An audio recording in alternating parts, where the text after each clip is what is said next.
This is a blog for Tuesday the 20th of January boom lesson.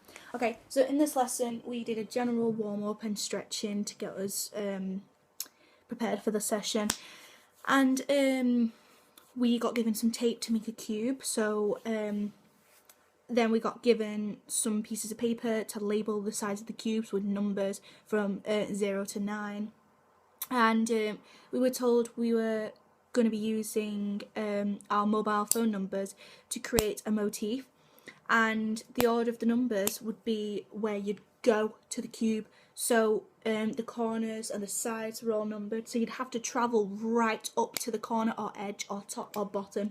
So you had the freedom to make your own movement. And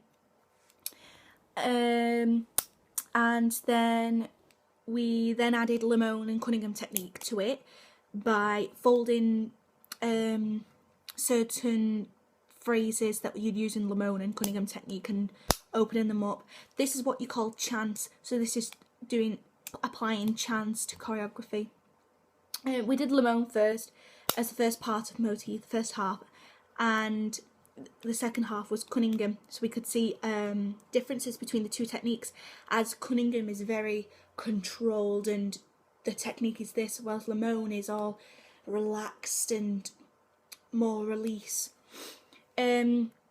We had our motifs, and then we were given a partner or two more partners to create duets or trios. So I was partnered with Laura, and our choreographies fit together quite nicely actually. So we only needed to add in sections of pause so that the pieces could fit. So this was really nice and saved us a lot of time. And then after this we improvised and we went in and out of the cubes, and there was different ways we could do it. We improvised with going to our own cubes, doing our bit and deciding when we left. Then we decided we could go to our cube, we'd all have to do the same movement at the same time, create a still image or copy off someone, so copy their movement. And then we did it again where you could go into someone else's cube, but you couldn't go into that cube if they were in there, so you could steal other people's cubes. And then to finish it off, we were allowed to go in the same cube as another person. So this was really nice. It was showing the different motifs and movements together when you're not practiced with someone, and see how they'd work out. So that was quite challenging. And then we went on to Boom, and we've started to completely change the layout of it, which is really nice because it's hardly recognisable now. So it starts off with Jess, Amy, Daniel, Shanley and Vicky doing something in there over that side of the stage. And then me, Laura, Hannah and Leah come on. Leah and Hannah do their section, we do the travelling bit, and me and Laura do our duet, but we need to make it fit better with the space that we're working in now. And then we've added the Cunningham technique into it now, so it's just all it's mad. It's completely mad. It's going to be completely unrecognisable at the end of it, and it's very challenging at the same time as well. Okay, so my strength of the lesson was that I worked well independently.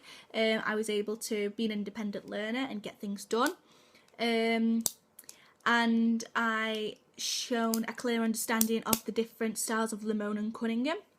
This is good because it shows that I understand Lamone and Cunningham technique and what the principles are of that. So that's good.